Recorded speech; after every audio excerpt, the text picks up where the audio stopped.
Felice,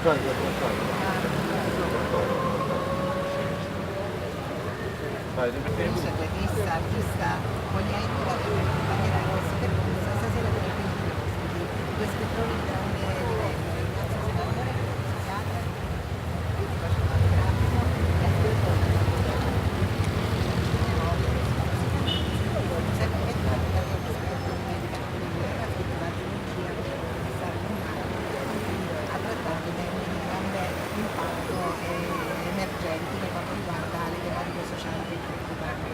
Un'emozione di essere qui al festival, amici, per i nostri amici di Sky. Sì, siamo contenti perché ci sono grandi ospiti, c'è Stefano Sandrelli, c'è Michele Placido, quindi noi insomma occupiamo una piccolina parte, insomma. Però ci fa piacere per parlare di cinema con Carlo e raccontare un po' le storie. Il cinema serve per emozionare, per far piangere, per far ridere, per mettere in moto l'immaginario e quindi cerchiamo così di attirare l'attenzione degli spettatori per la conoscenza.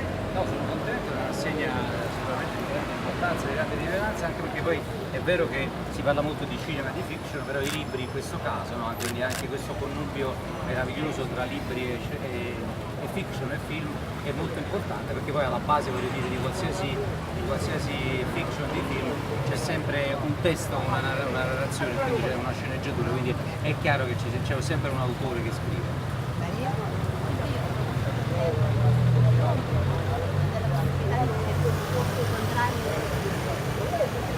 Grazie a voi amici di Sky. Un grazie a tutti, ma anche a tutto il Social Water Festival, da Calcio Triathlon. Grazie. Ok. Dove vi vediamo?